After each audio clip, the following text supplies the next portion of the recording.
Ian Vasquez, Vice President of International Studies at the Cato Institute. And we're here today for the launch of my colleague Mustafa Akyol's new book, The Islamic Moses, How the Prophet Inspired Jews and Muslims to Flourish Together and Change the World. In it, Mustafa goes through much forgotten episodes in history and does a careful study of theology, reminding us all that for over a millennium, there was actually a strong Judeo-Islamic tradition. He shows that Islam and Judaism are, in fact, kindred religions whose adherents have often coexisted peacefully, supported each other, and even learned from each other. He argues that Jews and Muslims can still be partners for peace in the Middle East and stand together for freedom everywhere. This is a very different vision than many people might have, which is much more pessimistic, and they might understandably have after the horrific attacks of October 7th and the ensuing war with Gaza. That pessimistic view holds a belief that peace is unattainable, since the conflict is not merely between two peoples claiming the same land, but also between two civilizations with clashing values, the Judeo-Christian West and the Muslim world. But Mustafa's view is remarkably different. It is more hopeful, but as I say, it's rooted in a careful study of the religion and the history of the peoples. So we will hear from Mustafa first in what I think is a very timely book, also a hopeful book, but not a naive book. It's a very serious study of the two religions. Mustafa is a senior fellow at the Cato Institute, where he studies Islam and modernity. He has been, or had been, a long-time writer, contributing writer for the New York Times, and he's a very prolific writer of articles and books, among them Reopening Muslim Minds, The Islamic Jesus, and Islam Without Extremes. After we hear from Mustafa, we will hear from Dr. Ary Gordon.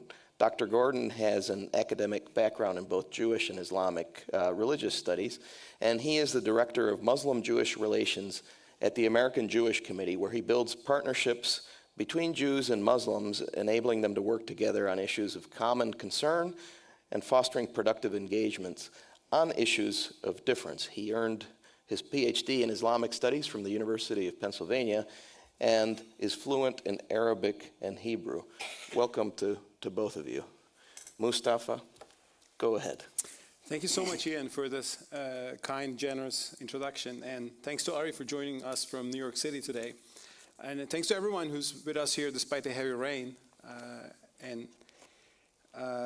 Let me begin by reminding one thing. I mean, I worked on this book for a few years, and I finished the first draft of it and gave to my editors at St. Martin's Press in September 2023, a year ago.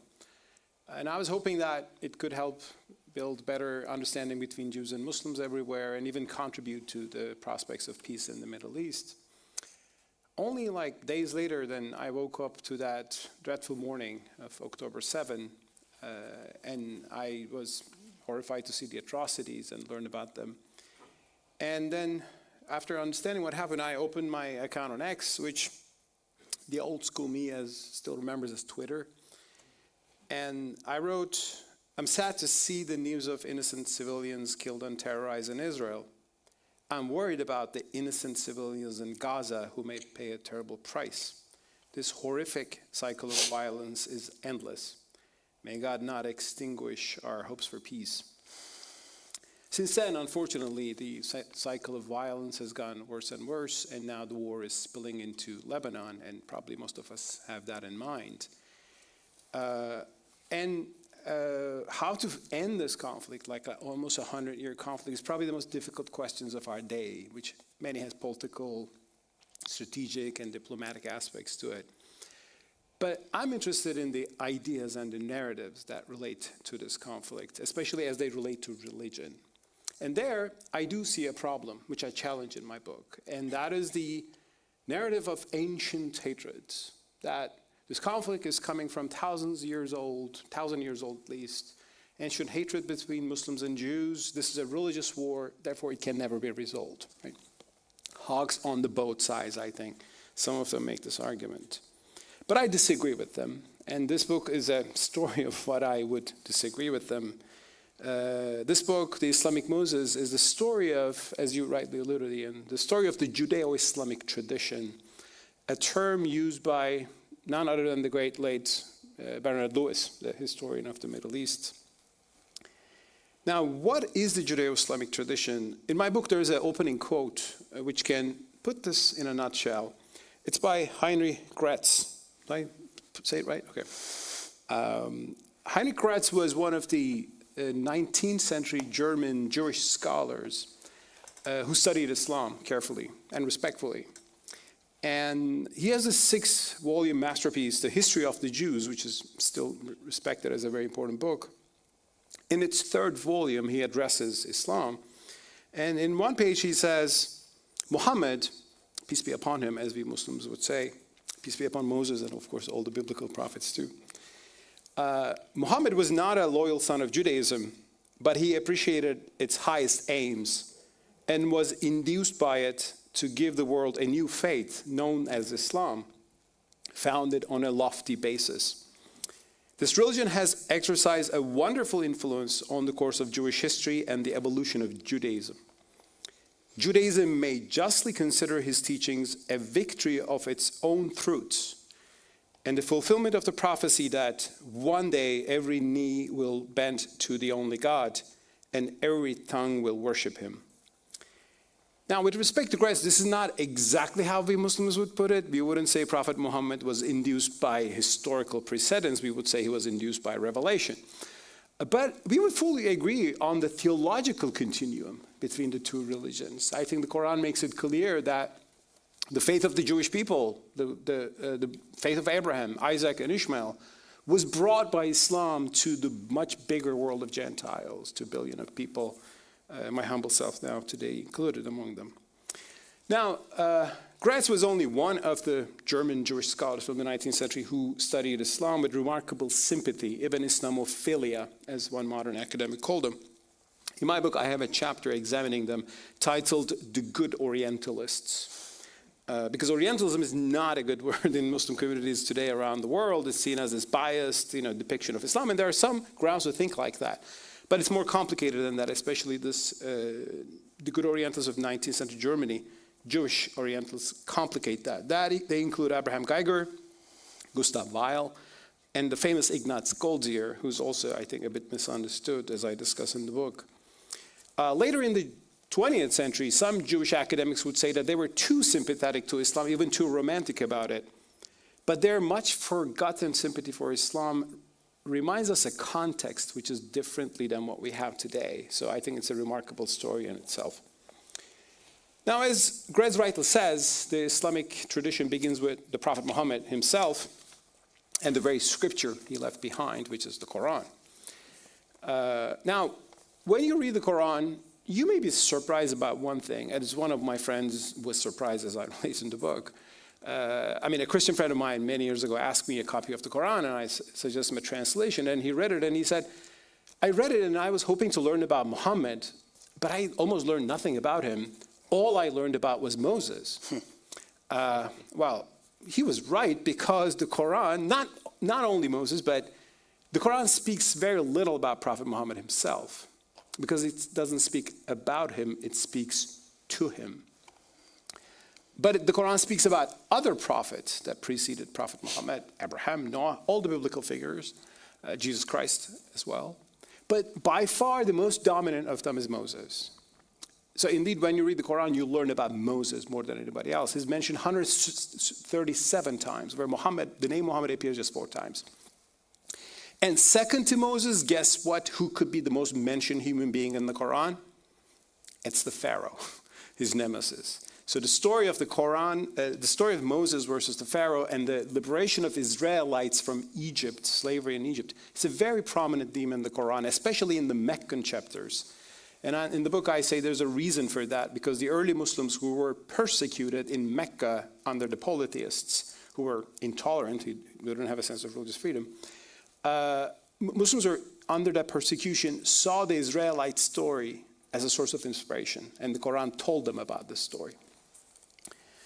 Therefore, in other words, Moses is so prominent in Islam because he was the historical role model, the key role model for Prophet Muhammad. No wonder the story went in very similar directions. After persecution, the Israelites were saved by Moses, by God through Moses, through Exodus, a migration, a dangerous migration. In Islam, we call it hijrah, an exodus out of Mecca to Medina, to a new city. And also the two prophets didn't just save them, believers, from persecution, but gave them a religious law. In Judaism, it's called halakha. In Islam, we call it the sharia. Although the historical trajectories have been partly different, as I discuss in the book. And also, both prophets led battles and initiated conquests, which would leave the believers of these both religions a model which would be questioned in the modern era, in the age of liberalism, and how Jews grappled with that question of having a somewhat theocratic experience in the beginning of your religion and being now partners in a liberal free society. That question was discussed by Jewish philosophers like Moses Mendelssohn in the 18th century, and I find his liberal views fascinating because they very much resonate with some of the ideas we hear in Islam today, the reformist ideas that I myself also largely agree with. In other words, understanding the historicism of some of the experiences in the beginning of your religion. I have a chapter on that, the Jewish Enlightenment and the Jewish Haskalah, that's what it's called, and the Islamic Enlightenment. But we're going too far now into modernity. Let me go back to the very historical experience that began with Prophet Muhammad, because my book shows theological parallels between the two faiths and similarities, but also shows the historical encounters between Jews and Muslims. And the very first historical encounter between Jews and Muslims took place in Medina. And it's a complicated one. That's why I have 2 chapters on this, what really happened in Medina. Because it's an interesting story which begins with a remarkably cordial constitution, as we call it today. There's this remarkable document that Prophet Muhammad, soon after his arrival in the city in Medina in the year 622, established it with the tribes in the city. Some of them were clearly Jews. And it is a fascinating clause which says, Muslims have their religion and Jews have their religion. Now, it didn't say all Jews have to convert to Islam, or this is an Islamic city and everybody has to, be under its hegemony. It was a pluralist constitution. And in the modern era, rightly so, I think a lot of the Muslims who believe in religious pluralism emphasize the importance of this document. And it's a very authentic document compared to some of the other writings we have from that era, as many academics would today say, including Western ones. However, then the constitution soon collapses with grim stories of expulsion and war. That's why I discuss them. And it's a long story, but I highlight the political nature of those conflicts and not the religious nature, mostly so. And there's a context to it, the Byzantine-Sassanid clash of the time, which many people do not notice. And also, I question some of the stories that are the violent stories of violence, which has been questioned by some prominent Islamic scholars, Western scholars today. One of them is Sheikh Hamza Yusuf, whom I'm on to see in the audience today.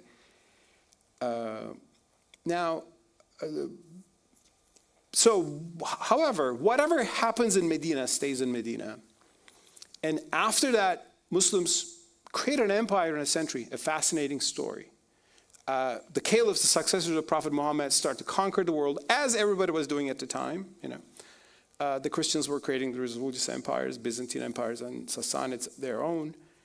And Jews, looking at this new Islamic empire, this new force in history, saw it as great news. Why? Because this new Islamic empire, for its time, was remarkably tolerant to non-Muslims. These are especially Jews and Christians. That is why, as Israeli scholars, Jewish sources today tell us that Islamic conquests in the Middle East, in Syria, in Palestine, in Spain especially, were welcomed and at times actively aided by Jewish communities. It was seen as liberation from oppression, oppression from a Christendom which was not today's Western Christianity with a Judeo-Christian perspective. It was very oppressive and anti-Semitic in many ways, the Byzantine Empire and the Visigothic Spain. That's why some Jewish medieval texts some Christian medieval texts defined Jews as the fifth column of the Muslims. Jewish conspiracy theories were very different at the time, and Jews were seen as, as representative of Muslims.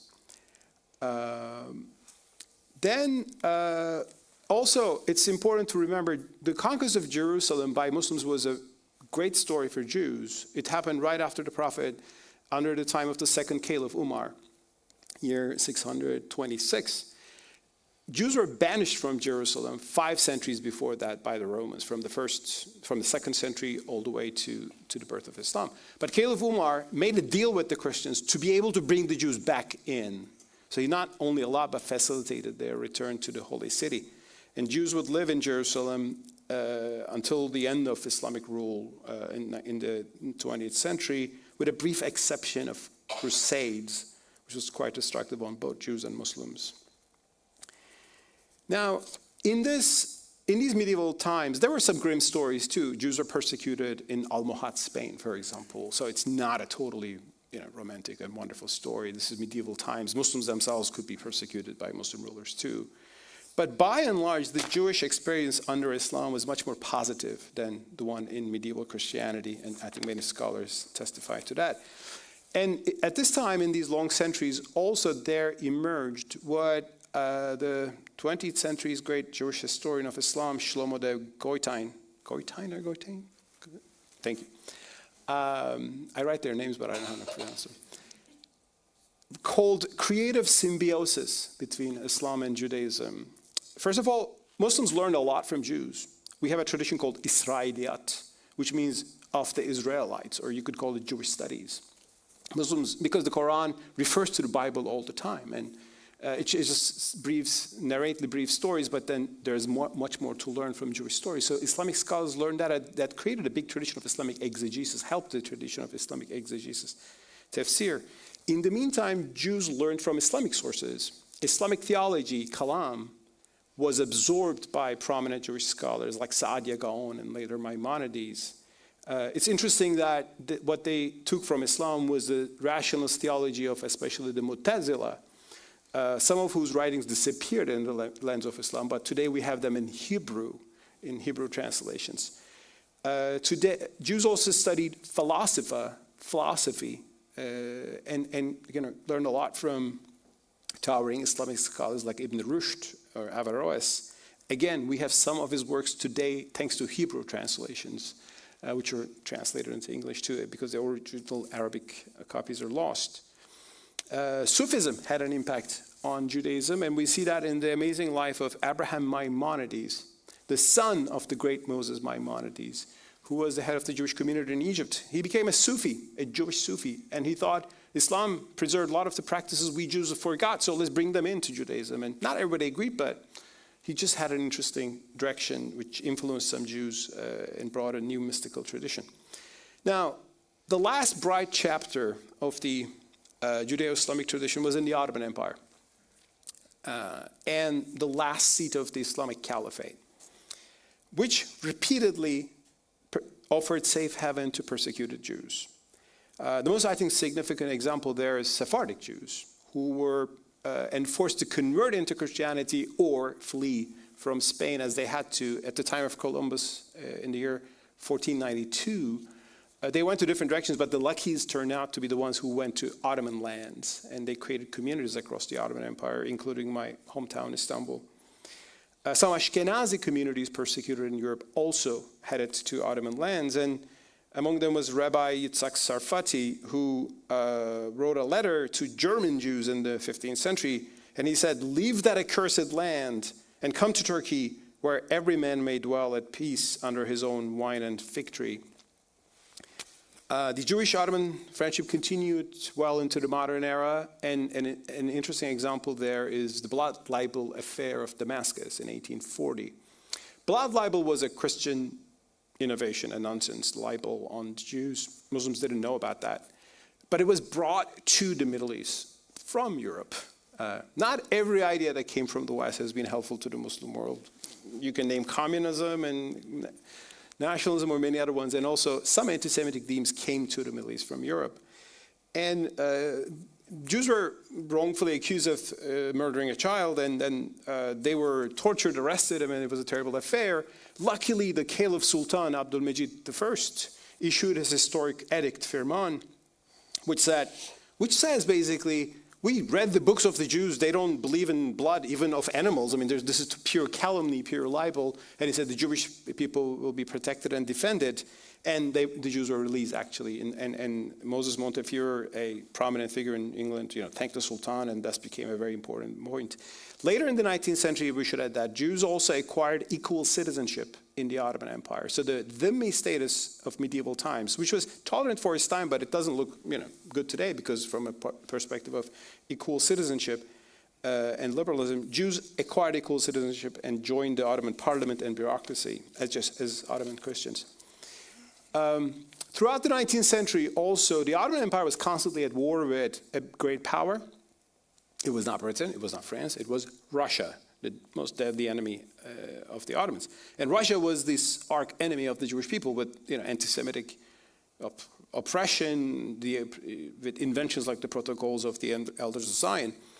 And that's why you see in the 19th century, British Jews were staunchly pro-Ottoman. And Benjamin Disraeli, the Jewish prime minister, the one and only Jewish prime minister of Britain, was accused by his pro-Russian critics in the UK to be an active friend of the Turk only because of his Hebrew sentiment. And in 1893, Americans got a sense of the Judeo-Islamic tradition in a much unexpected place, Chicago's World Fair. In this huge event, there was an Ottoman pavilion with a beautiful mosque.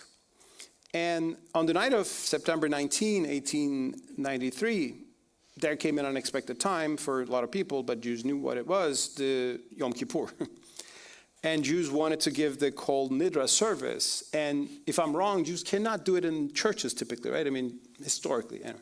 But mosques are fine. And the Ottoman mosque became a place for performing this called Nidra service. And I learned this from a report in the New York Tribune of the time, written by journalist Isidore Levy.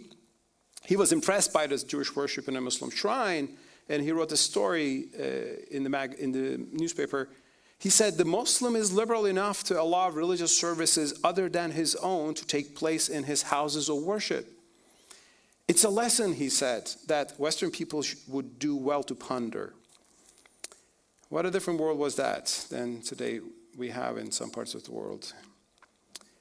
Meanwhile, Ottoman Palestine was a place where Jews, Christians, and Muslims lived peacefully for a long time, for centuries.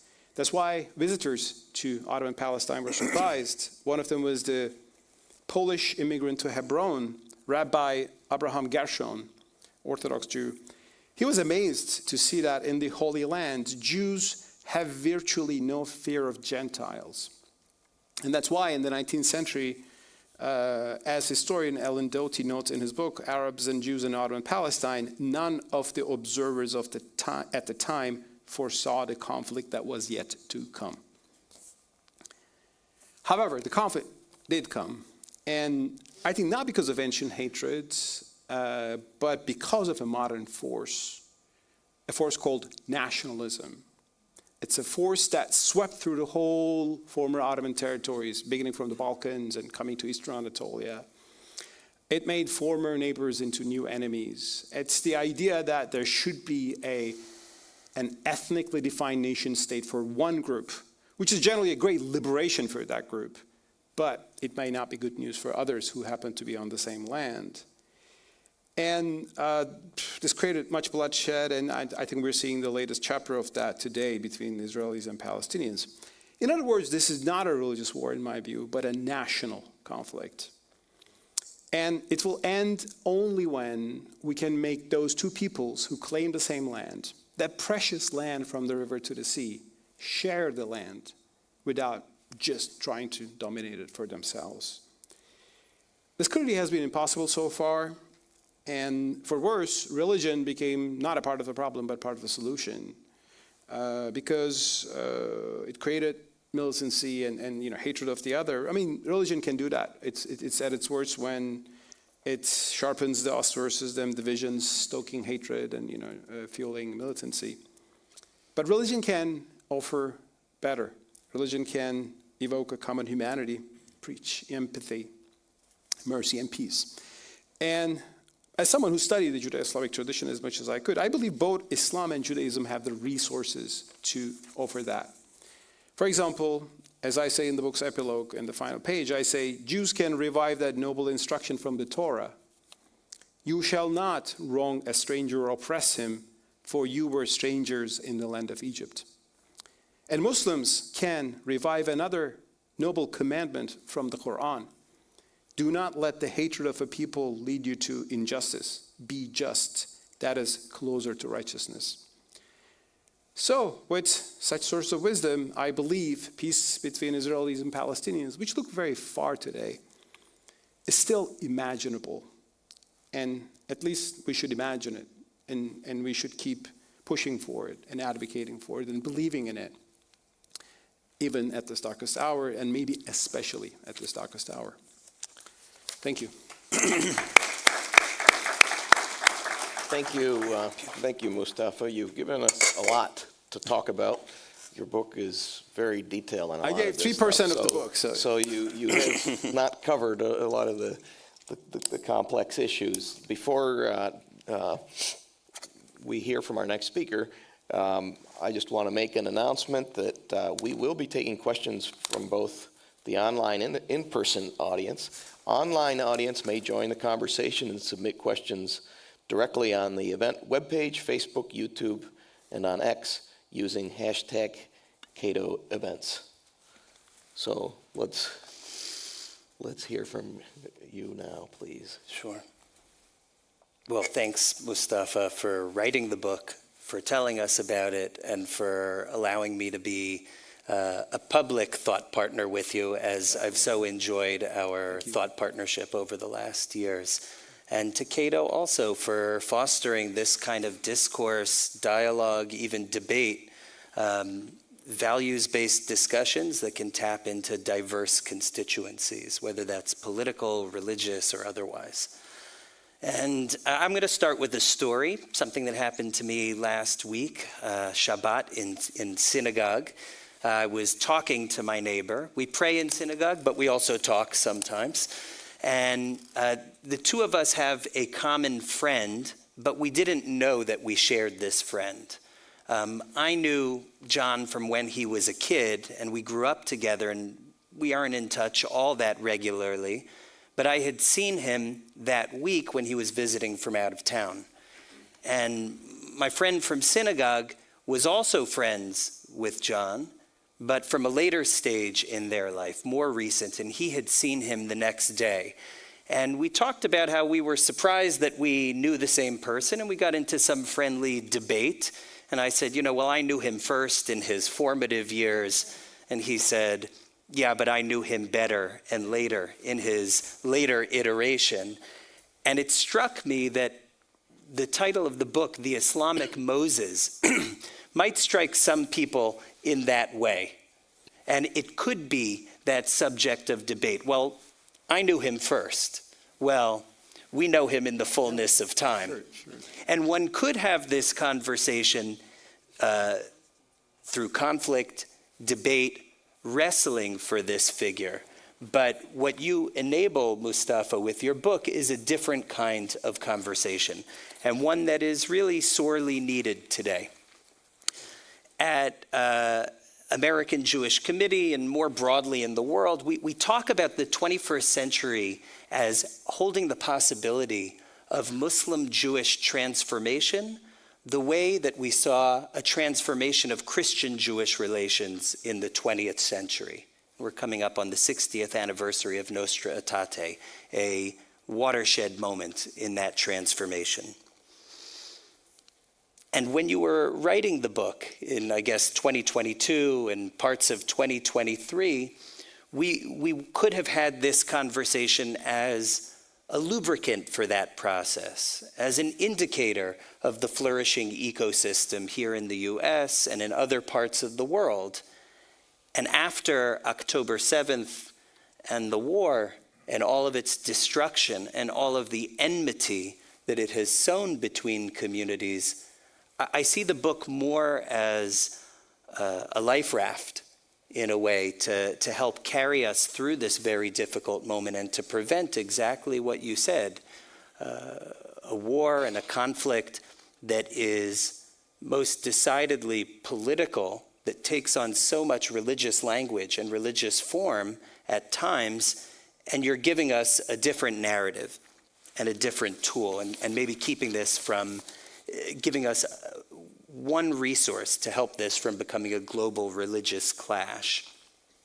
And it's a really good work. I mean, I've studied the history of Muslim-Jewish relations, and every topic that we talk about, whether it's in academic settings or dialogue settings, is in there. And anything you might be curious about and some things you didn't know you should be curious about, everyone should buy and read the book.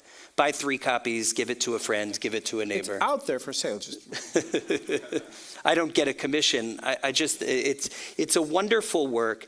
And it touches on topics as major as do Jews believe that Muslims will reach ultimate salvation and vice versa, and as seemingly minute as a Muslim work called Nabatean agriculture and how one part of it influenced another medieval thinker, Maimonides' view of temple sacrifice. And you'll find it all fascinating. You go through and avoid this idea of one religion taking from another, borrowing a challenge of influence, because you embrace this model of symbiosis, that there can be something that's gained when we flourish together. And I think about this in maybe 3 different ways. We talk about intertwined spiritualities, common intellectual discourse, and shared society. And you have something to say about each of these. So our intertwined spiritualities, the shared figures like Moses, most mentioned in the Quran of any prophet and of any figure, and how our stories interact. Common beliefs, whether it's monotheism, free will, eternality of the soul, reward and punishment, and even some of the shared ritual practices, whether it's around food or circumcision or dress or other parts. And you give us a great opening to recognize commonality and talk about it. I think it's really important to talk about difference and embrace difference and not paper over the places where your Moses might not be my Moses, right? And that can also be a place for fruitful discussion and connection. Common intellectual discourse, as you mentioned, the Jewish Sufism of Abraham Maimonides, or the Kalam, the Jewish Mu'tazilites, the shared ideas, even this musing about Moses Mendelssohn and his connection to Islamic modernism, it's so stimulating and really taps into one of the areas that when we talk about a positive, constructive, and cooperative Muslim-Jewish conversation, the shared intellectual discourse, how we take on the challenges of the world today, whether it's AI and ethics or human suffering in any kind of way, or our resources for peace, the intellectual resources that we have in our traditions and the common language can really be an asset here.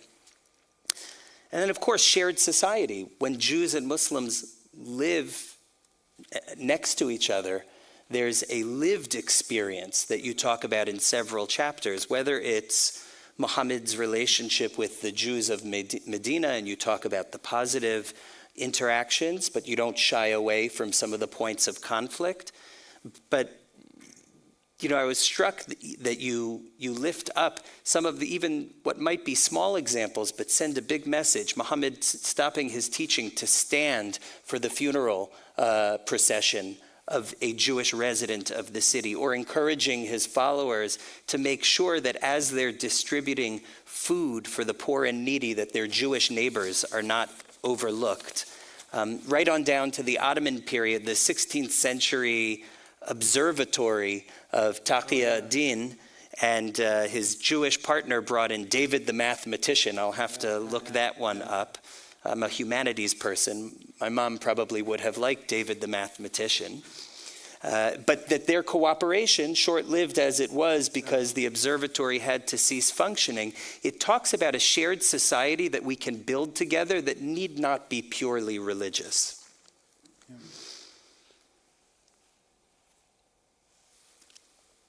I want to make a small intervention here. You do talk about the points of conflict. You do. And you do talk about difference. I want to elevate that for some readers, maybe some of your Jewish readers, they might have wanted you to pause there a little longer, recognizing the experience of vulnerability while living as neighbors with Muslims, but as a minority or with protected status, but still as a minority and subject to the volatility of what might happen when a ruler of ill intent takes over, like Al-Hakim or Abu Shuja, or a zealous interpretation of a scripture like some of those you mentioned from Ibn Taymiyyah or others could come in, or a power vacuum in a local area that might lead to a riot, raid, looting, a pogrom like in Safed in the 1830s. And as I said, I don't think you shy away from those. There are some who would want a pause there, but I think in this moment, pausing for too long in the points of conflict is something that that's not constructive, and that some voices in both of our communities globally, they want us to do. They want to only tell the story of conflict, that the relationship between Muslims and Jews must be that of antagonism. So I think what you do here is really positive. And if I look at the American context that we operate in, where the term Judeo-Christian as it came into usage in the 50s was this expansive term that meant America could also include Catholics and Jews, has been used in this exclusivizing way, exclusionary way for some. And so the Judeo-Islamic is a really interesting insertion into the mix here. And your chapters do some of what we need in America right now, because we definitely have, and certainly a year ago had, a thriving ecosystem of Muslims and Jews in shared society as neighbors, with dialogues about those intertwined spiritualities, with people working together in common cause, as we did advocacy on hate crimes, people standing in solidarity when the other community was attacked, synagogues and mosques sharing experiences, and it's really tense right now. And I think the relationships between individuals of trust are still there, the conversations are still there, but so much of the work in a public way has paused because of the challenges. And some of what we lack is the ability to play those discussions through, play the debates through. And you do that. Each of your chapters offers an idea, an episode, a text, a counter voice, a back and forth. And in some ways, although you're one author, you model how we can walk through this conversation in a tough time.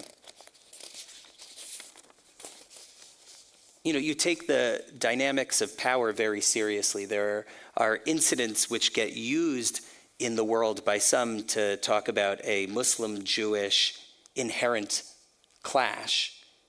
And you unravel it a little bit by seeing the political elements there. In some cases, that who were Jews allied with? Well, maybe they were allied with the Sassanids and not the Byzantines. And so maybe that led to some conflict, or this, that, or the other.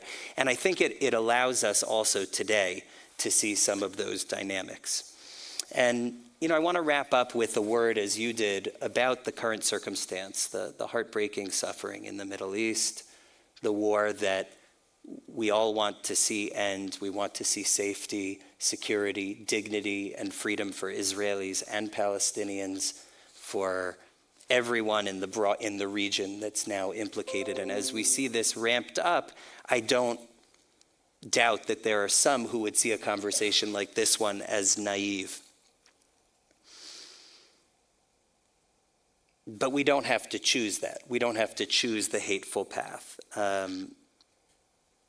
You said that the conflict ended the Judeo-Islamic tradition in a way, in this trajectory that you had.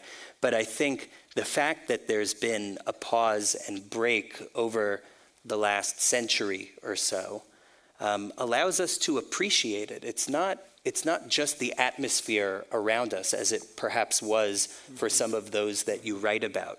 We get to actively choose to invest in that. We get to rebuild or build something new. And I think that when we have these new narratives and a vision of the future like that you give us when looking at the past, it can loosen the knot. And that's really what we're looking for in this moment, just to loosen the knot. And the Islamic Moses allows us to do that. You craft a vision for the future in which Jews and Muslims are able to flourish together. You might say in a way that we did in the past, and I would say in a way that we never have before. And in a moment like this, everyone who's come to this room, I think, wants to hear this story, and everyone watching online wants to hear this story.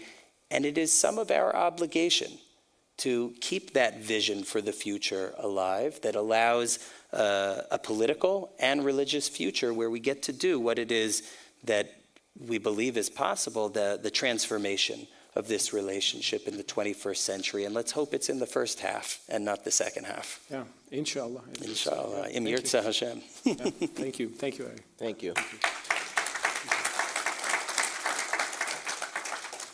He gave you a lot to chew on. Did you want to say something, or should we go to We can go to questions, sure. Okay, Definitely. well, we'll go. I just Yeah. want to thank Ary for these very thoughtful comments and for reading the book so carefully from every detail. And you also helped me, while writing the book, I asked you some questions and you really helped me.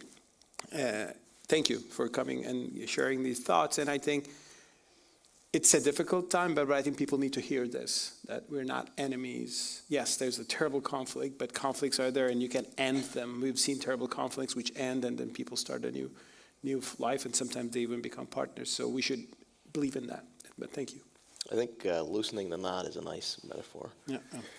We have time for questions. If you have a question, please raise your hand, wait for the microphone, and then identify yourself and your affiliation and ask your question. So we'll take a question from this gentleman in the back.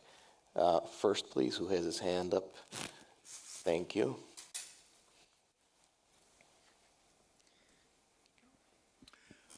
Yes, my name is Roger Cochetti, and I'm an editorial contributor on technology policy for the Hill newspaper.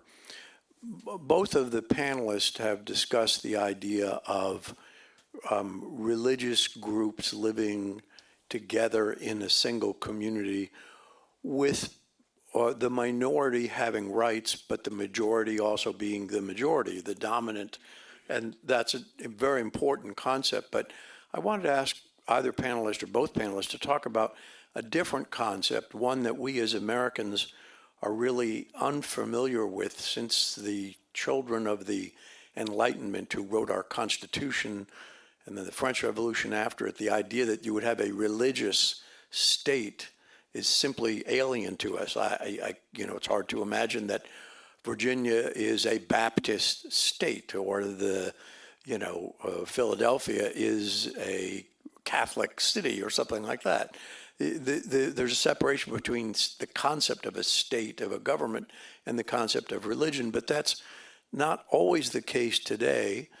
And it's frankly not at all clear to me as a novice in this field how many countries actually view the government as a religious affiliated institution. I'm not clear whether Israel does.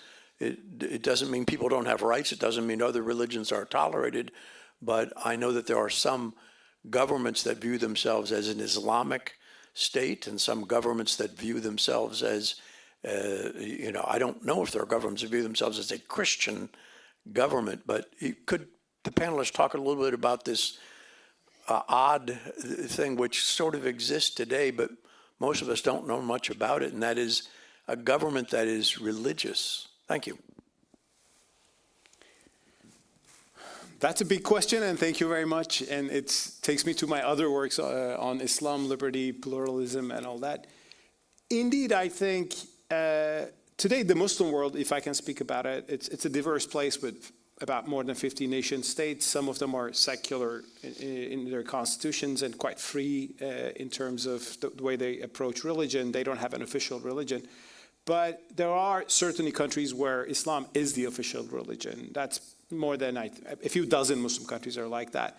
And of course, the dose of that also changes. And I think it's the most severe cases are Saudi Arabia, followed by Iran, and in Afghanistan today, and Pakistan comes close, and others.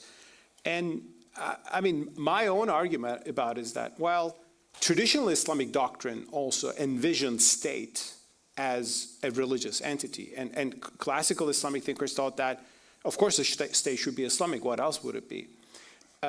Now, if I lived 1,000 years ago, I would totally think like that too, because what are the alternatives? There are crusaders coming and killing you in the name of Christianity, and then there are the Mongols coming you not in the name of a religion, just the lust for violence. And so you wanted your state to protect you, and that would be an Islamic state. And for its time, Islam, because it saw Jews and Christians as the people of the book, that they have religions that are not as perfect as ours, that was the understanding, but still legitimate. And it was extended, luckily, to India, Hindus and Buddhists in subcontinent.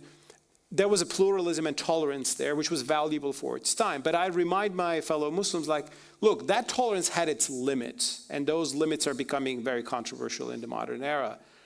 People could convert to Islam, but not from Islam to other religions. Apostasy was a severe crime. Blasphemy was a severe crime. And also, there were not atheists. I mean, there were now new groups of people who do not fit into your classical pluralistic definition. So that's why the new world, I think, pushes us to rethink about these issues. Now, there are some people in Islam who would say, well, our religion has defined it 1,000 years ago. It's all set and done, and we'll just keep implementing this. I rather see this as a historical experience of the Muslim community, which can change. And I think I value the Ottoman experience pretty much on that, because towards its later period, the Ottomans began to embrace some liberal institutions from the West, which, despite remaining an officially Islamic state under a caliphate, brought equal citizenship regardless of the religion, for example, in the Ottoman constitution. I mean, there's an article I just printed on that. You can take it out there. And today, I think there are Islamic views. I believe that the best government is a government that simply respects people's right to follow their persuasions. It's healthier for religions. Is it compatible with Islam? My answer is yes. I know Muslims who say no. We keep discussing these things. And the discussions in Judaism is very interesting for me, because this was the same question, not practically, but theoretically. This was asked to Jews 200 years ago. And there were some Christians who said, Judaism can never be a part of liberal society. Their religion was born with jihad. I mean, they didn't call jihad, but war and conquest and all that. And that's why Moses Mendelssohn has his historical intervention. And I find it very interesting from that comparative perspective. Dr. Gordon? I'll just, I think your writings on this answer the question and with a lot of depth, as you've indicated here. I'll just say, I don't think that states with a religious character have to be in conflict with religious freedom and the flourishing of minorities. And we see some examples of religious leadership in both communities that have really cultivated the religious theological underpinnings, whether it's the great brilliant scholar Sheikh Abdullah bin Baya and his work with the Kingdom of Morocco to foster the Marrakesh Declaration, which gives Islamic scholarly underpinning to the idea of freedom of religion and the rights of minorities in Islamic lands. Another similar document coming from Saudi Arabia's based Muslim World League, the Charter of Mecca, is worth studying as well. in the Jewish community, the long history going back to biblical times of how the, I guess ger is translated as stranger, but the non-Israelite living in the land, and what are the rights and responsibilities. I mean, it goes all the way back, and the interpretations of that, and you have really interesting scholarship happening even in Israel today, like Rabbi Yaakov Nagain at the Blickl Institute, who's cultivating the theology of rights of minorities, not because the country is religiously governed in all of its principles, but because coming from within a religious community, he's looking to cultivate a theology that allows for the flourishing of minorities and the embrace in a way that hasn't been as optimized or operative as it could be. Thank you. We have a question in the front here. We'll take from this gentleman in the front, please.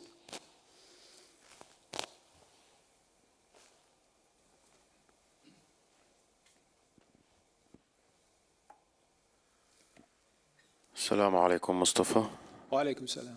My name is Ahmed Mansour, and I'm a filmmaker, and I'm known as the Gaza ambassador. I want to ask a question, and I want to first say the purpose of the question. The purpose of the question first is to find a solution to the bloodshed, to the genocide committed by the Israeli society against my people in Gaza. Now the question is, you beautifully weaved the history in which Judaism and Islam intersects. They first started as cousins before being a faith matter. Ishaq, Ismail, the Arabs and the Jews. And then Islam came as a result, and then it was open for any people to start a state like the Ottoman Empire. How can we now point to the problem? You almost said it, but you shied away from it. Nationalism. In other words, Zionism. This is where everything started to crack. So, and I completely disagree with you, Mr. Gordon, about religious states being not that terrible. And your examples, I think they're inaccurate that you just provided. I think, Israel, Iran, Saudi comes close. They are the problem of our era. So how can we use your book to break the narrative?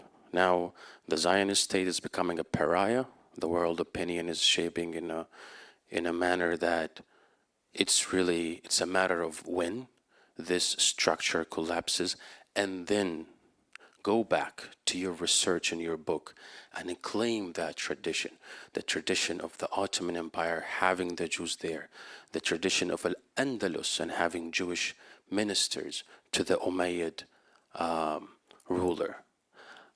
Again, how can we use your book as a guiding force after the matter that the Zionist entity would collapse for once and for all? Thank you for your book. Thank you for your question. First of all, I should say I'm also deeply traumatized by the pain I see in Gaza, in West Bank, in Lebanon, and first in Israel itself, of course, too. And I want to end this, right? I mean, I hope to see an end to violence, to the killing of children, and all the loss of life and destruction. Now, it's not my job to tell how Israelis and Palestinians should sit down and make an agreement on what terms. I'm neither Israeli nor Palestinian. I respect their views, but I do see in both sides still efforts to have a political solution. Just Ehud Olmert and the former prime minister, former politician from Palestine side, just revamped the two-state solution, and they came with an idea. There's another confederal solution idea promoted by some people today. I want to believe in those and give them a chance. And one thing though, when I say nationalism is the problem, it's not one nationalism is the problem. Nationalisms are the problem, in my view. So I see Zionism as Jewish nationalism. Well, there's Turkish nationalism, which I've seen very destructive in my life. Serbian nationalism for sure. Greek one too. There's Arab nationalism and Palestinian nationalism too. One might be the victim in this case, but what do they want? So, and also I understand nationalisms have their spectrums. I come from Turkey. They're more moderate, reasonable Turkish nationalisms that would be ready to embrace Kurds and all minorities. And there would be militant and destructive ones which are proud of what we did to Armenians, unfortunately, 100 years ago. And I see in Israel a spectrum too. So I don't join the people who condemn Zionism. I'm telling them, let's understand that there's a spectrum here. There is a Zionist thinker who I love these days, and I'm writing his books, and we mentioned him, Leibovitz. He was an Orthodox Jew, pious Jew, and he believed in Zionism in the sense that there should be a Jewish state for the Israeli-Palestinian. But he said we should not try to dominate the other people here. And he was very critical of the post-1967 settlement enterprise. This is Zionism I could live with, right? And I think Palestinians can too if they're, I think, moderate in their approaches. Palestinianism is a nationalism too, and they're the victims mostly in most cases. But if you say, our solution to the problem is wiping you all out, they won't allow that. And then they will say, well, instead, we will do the same thing, and it just becomes going on like that. So that's why I still believe in the people who push for a two-state solution, maybe a confederal solution. It's up to Israelis and Palestinians. But I believe, and I understand that nationalism is bad, but it's a fact. I maybe want to see a post-national world order in centuries, but it's there. We have to tame the extremes on both sides. We have to push back maximalisms, which claim everything. And I see people who want to do that in Israel, and I wish them success, and I want to empower them. And that is possible when we have a more moderate narrative on the Palestinian side, right? I mean, so I see these as mutually reinforcing or disarming dynamics. Yeah, just a word. First, Ahmed, I'm so glad that you're here. I think a conversation like this one has something missing when we don't bring in the pain and suffering that's going on as we speak, that you've brought present and that you bring with your identity. I think there's a great shortage of empathy and grieving for people who are suffering, and for Palestinians and Lebanese now as well, children, innocents of other kinds. If I started to list all of what's happening, we would be here till next week. I think we need the same thing for Israelis over the years, including October 7th, including what's going on now. There's a shortage of it, and I'm really glad you raised what you did. I also appreciate that you said, I disagree with you, because there aren't enough spaces where we have the opportunity for that. So we could talk about whether nationalism is a problem that's beyond repair, or whether it's an ideological system that can be expressed in different ways and is failing. And if we can say it can be revived, but it's failing, well, what are those steps we need to take? I mean, a lot of this, we get so much farther when we actually look at the parts of this and don't get caught up in the noise. And I think you gave us both pieces of this. And I'm not going to tell you the specifics of how I would respond, because we can have that conversation, but it should be longer, not in 1.5 minutes where I'm sitting up here and you can't respond to me. I want to have that dialogue. But I think the two components that are needed for us to move forward are here, which is appreciating the narrative of the other, appreciating the suffering that's going on for all parties involved, and then the ability to discuss how we move forward. And I think, what you laid out, Mustafa, I agree with so much of what you said, so I would think that's a good place to start. Thank you. We'll take a question from online from Jack Miles, who writes, Jews and Muslims face each other in equal numbers in Israel-Palestine. Is there another Muslim country in the world with a Jewish minority large enough to matter, where, other than Israel-Palestine, is interesting Jewish-Muslim dialogue possible? Ary can also answer that question, but I just would remind one thing. There were large Jewish minorities all across the Arab world until the 1940s and 50s, especially in Iraq, in Yemen, in Tunisia, and Syria, elsewhere. Unfortunately, they've been uprooted. And that is a product of the conflict. Unfortunately, some Muslims, feeling deeply for the Palestinians, very understandably and rightly so, thought that then now the Jews are the enemy, and then they thought the local Jewish communities in those countries have to go, and they did, and they came to Israel. So there's been a Jewish exodus towards Israel from Muslim communities. Now, the very existence of those communities was a testimony to the Judeo-Islamic tradition. There are books in Israel. There's one book called Once We Were Arabs, and romantically recalling the good days. And again, it was not egalitarian, but it was largely tolerant, and for its time, this was a great experience that Jews had in Muslim majorities. There are still Jewish minorities in the world. In Turkey, my home country, you have a Jewish community which is vibrant, a part of society. I'm sure they're worried about some trends. But in Morocco, there are still Jewish minorities. You know better, I mean, I think maybe, Ary, what's the state of Jewish minorities right now across the Muslim world? Yeah, there are just a few countries that have small communities. Morocco, Iran, a community growing in the Emirates, and a few other places. I think each situation has different opportunities for dialogue. In Morocco, the king respects and honors the Jewish past, and so elevates some of those voices to be able to have a seat at the table. The Moroccan constitution. Morocco also saved Jews from the Holocaust. That's right. Yeah, that's right. That's right. They took Jews in, and there are wonderful stories of righteous among the nations who are Muslim and Arab who saved Jews during World War II, and we need to tell those stories as well.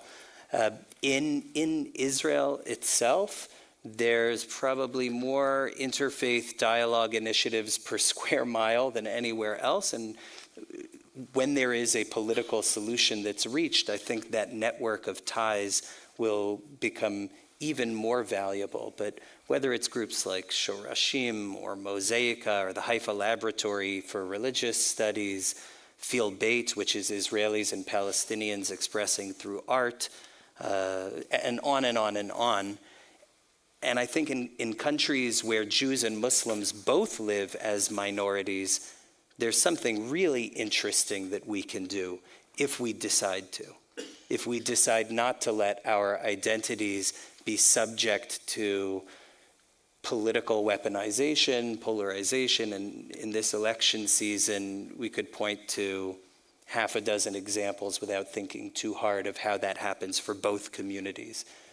And we can choose to actually make common cause for the liberties and freedoms that everyone is guaranteed, and even beyond just protection of communities against hate and attack, towards real flourishing. I mean, as religious minorities in the country with legal systems, as you said, halakha and sharia, and your medieval authors use the word sharia in their Judeo-Arabic. Maimonides uses it for Jewish law. Yeah. Sharia. There's so many things we could and should be learning from each other and cooperating on. So I think it's more than possible, but it is incredibly challenging right now. One thing about Jewish immigration, it changed its direction in the modern era. In the pre-modern era, Jews typically would escape the West and come to the East, the Islamic East. In the modern era, it's totally the other way around. And that is due to the political traumas that the Middle East has gone through, which is partly due to colonialism, not because of the Israel-Palestine problem. Christian minorities too. But also the Arab-Israeli conflict, unfortunately, also created anti-Semitism across the Muslim world as a new phenomenon, not as an ancient hatred, but as a new phenomenon with some ideas pouring in from Europe. I mean, some bad ideas. Okay. Sure. We'll take a question there, please. Wait for the microphone. The gentleman who just raised his hand. Yeah, in the middle. Yes, thank you.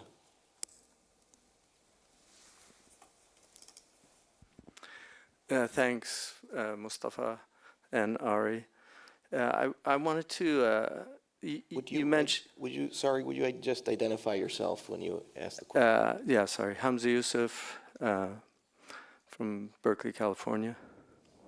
Ground zero for the dissolution of Western civilization. I wanted to ask both of you, you mentioned that Moses and Pharaoh are the most mentioned story in the Quran. It's repeated in several different iterations with nuances in each repetition. And I was curious, Lewis Mumford argues that these are really archetypes, Moses and Pharaoh, for this oppressor-oppressed cycle that humanity seems to be locked in. And the Jewish community for centuries was minorities, different situations, but Max Nordau, in his famous speech at the Second Zionist Congress, argued for the new Jew, the muscular Jew. And I'm just curious to you about these archetypes of oppressor-oppressed, the importance of that in the Quran. But to Ary, do you think that the Israeli state, being a kind of muscular Jew, has had a corrosive effect, like Rabbi Jacob or Jacob Shapiro would argue, on Judaism, or not? That's a question too, I think. But There's one for you, too.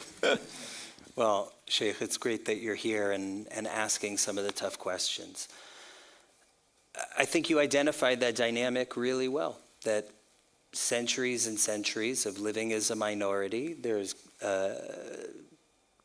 with stories of flourishing, to be sure, but always a vulnerable and sometimes an alienated minority, brought this idea of self-determination as a collective into the world in a way that was really appealing for Jews. And with huge failures in the elusiveness of peace, there's also been so much flourishing that's happened at the same time. And so I don't dismiss that all exercise of power is bad, but I do think we are not trained at using power responsibly all the time in the way that hundreds of years, if not more, of bloody wars in Europe maybe led to a different thought on that, or for other religious communities or cultural groups as well. I think what you raise about the responsible use of power is really the theological and peoplehood question of the day for Israel and all those who see their identity connected to it. Thank you, Sheikh Hamza, for being here and for that question. Indeed, I think, power corrupts and absolute power corrupts absolutely, and I think that's within a nation state, within a country, within a community, but on the international scene as well. Countries which hold great power should be very careful about that, I think. And I mean, regarding Israel, as I just mentioned, Leibowitz, he was warning his people after the '67 war against this curse of dominating another people. And he was warning that this would have a corruptive influence on Jewish thought and Jewish morality. And I observed that, honestly. I've observed it very clearly, I think, especially in the past year, and that's bothering it. I'm just heartened to see Jewish intellectuals, leaders, community leaders who are criticizing that. And in my book, I make a point, again, this can be agreed or disagreed with. There is this interesting story. We Muslims had power for a long time, from the very beginning until the modern era. And it came with great blessings and victories and all that. Jews didn't have power. Jews are always a powerless minority. Now, one negative aspect of that on us, we developed these institutions of punishing thought sometimes. Not as much as Christians. They were most successful in that for publishing heresy. But this is bid'ah, that is kufr, these are words of kufr and all that. You still sometimes Muslims battling on these things. Judaism, just not having the power, had more freedom of thought within, because even if you condemn something as heresy, you have no institution to get rid of it. I mean, Maimonides was condemned as heretical, and his books had to be burned, but the people who wanted to burn his book asked from the Christians, can you please burn it for us? I mean, and they did, but the Maimonides controversy still continued, it had an influence. So power comes with glory and security and all that, but it has an impact on your morality sometimes. And also it can lead, without it, you might have more maybe freedom sometimes. So I think everybody who holds power and proud of it should be careful about these dynamics. And yes, I think Israel should be very much careful. I'm just happy to see that some Israelis are there who are pointing this out, and broader people in the broader Jewish community too. I think it's important that what you said as well, that it can't be that there's only one people in all the world who doesn't get to exercise power, who doesn't determine their fate. I also think to look at the state of Israel as only an exercise in power, or only a response to the Holocaust, and only the protection of the Jewish body, but not an expression of Jewish spirit and a religious connection to the land, is also missing a piece of the conversation that we're having about it ourselves. And so we can have conversations separately that only talk about power and its exercise and the horrible consequences of that. And we can have only a conversation about righteousness and collective religious expression. But I think we need to have these things together if we're going to move forward. Mustafa, you have done a lot of work in your other books and writings about what you call the crisis in Islam. And that's maybe more of a theological look at how there are things within Islam that should be modernized in the way that some other religions like Judaism or Christianity have.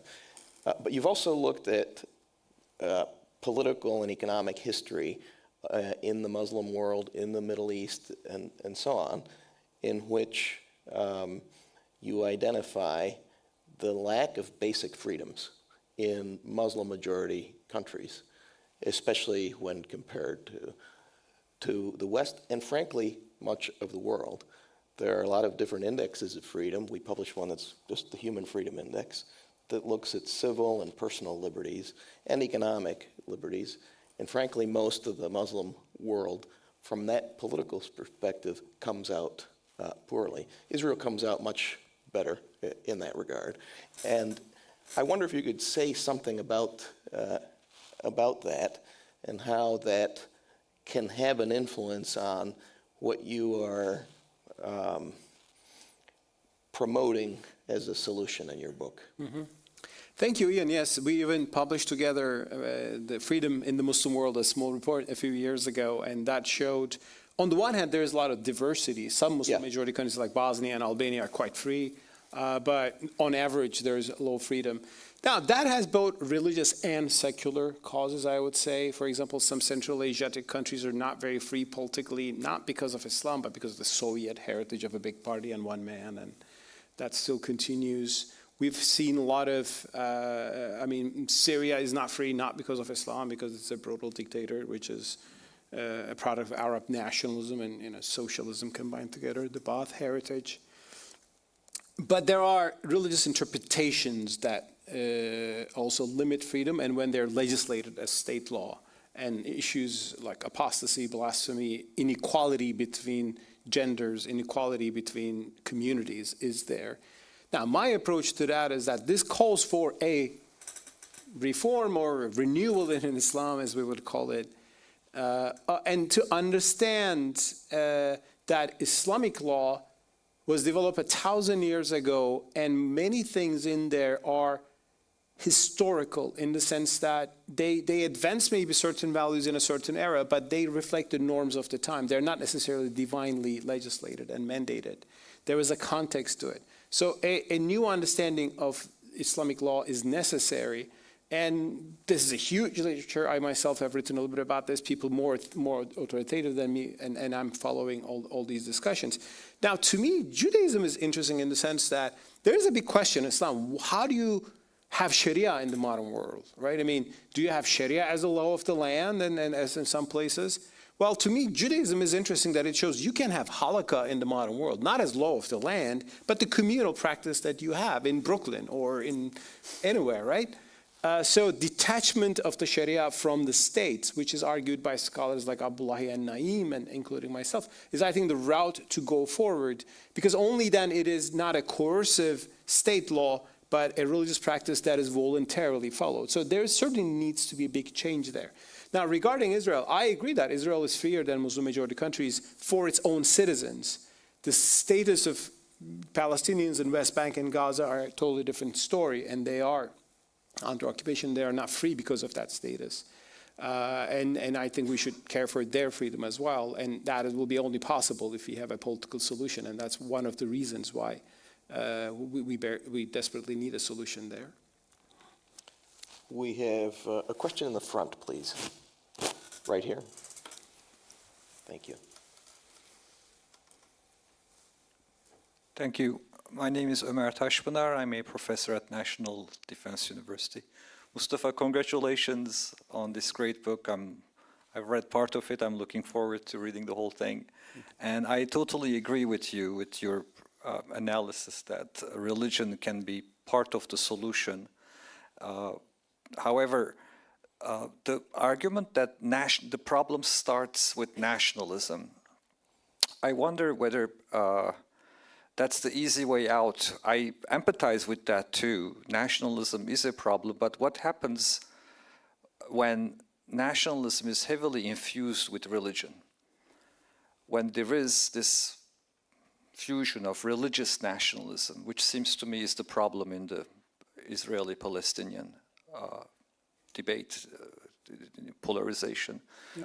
If the problem was France and Germany going to war 2 times, World War I, World War II, and then the creation of the European Union today, and we come to a realization that these 2 secular nationalisms finally come to terms and have a European Union, I would be a little bit more optimistic. But in the context of the Middle East, and especially in the context of Israel and Palestine, we seem to have not only Zionism as a problem, but religious Zionism and secular Zionism.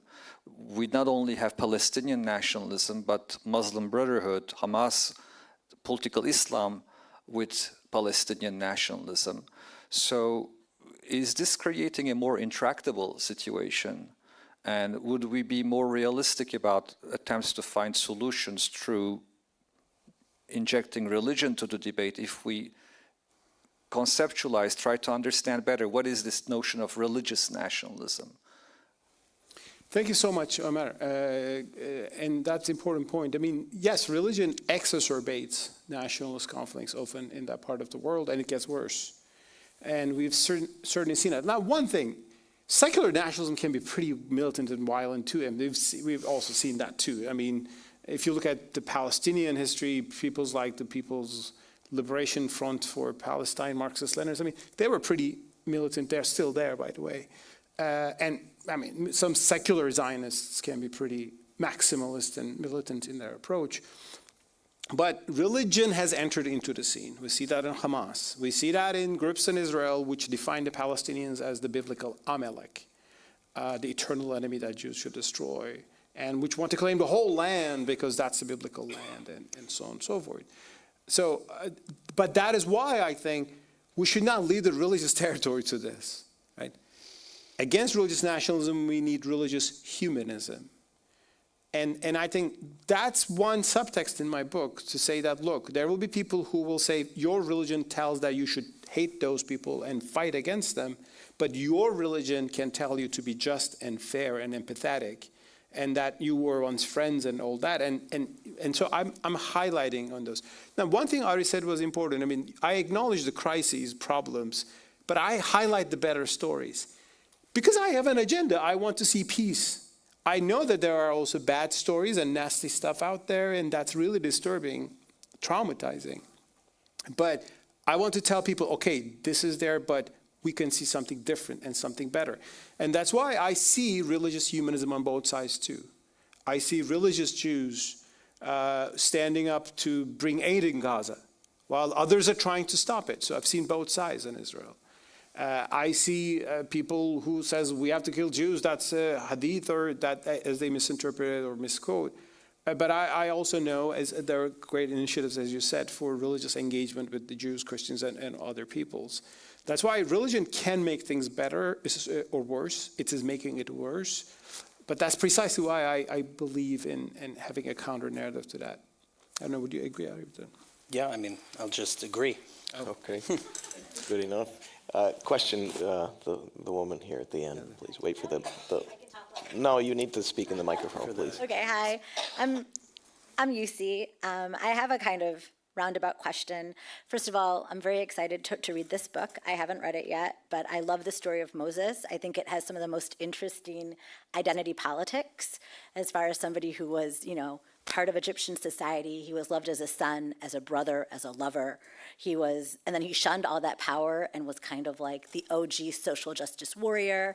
And so what a great story. And then he never sets foot into, I guess, like the modern day idea or like land of Israel. And I've often thought perhaps we can think of the concept of Israel as something metaphysical, since I like to think we all don't see God as a real estate broker.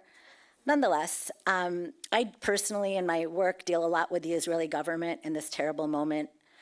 And what I have found are two dueling tensions that have really fueled a dehumanization of Palestinians. One is this concept of chosen people.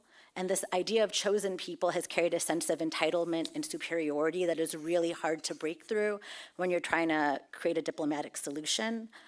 Another is an inability to honestly see itself as an aggressor. There's this weird David and Goliath myopia where the Israelis still see themselves as David, though I think there's a lot of evidence to the contrary, again, in this moment. So when I look at Moses, who's a prophet I've always loved for a very weirdly personal reason. In Islam, we think he had a stutter, and I had a stutter growing up. And so I felt like, I can still be a leader and have a stutter. So I haven't read it yet, like I said, but do you think there's a common ethic of human rights that can come from Moses that we can use to frame dialogue in this time of war?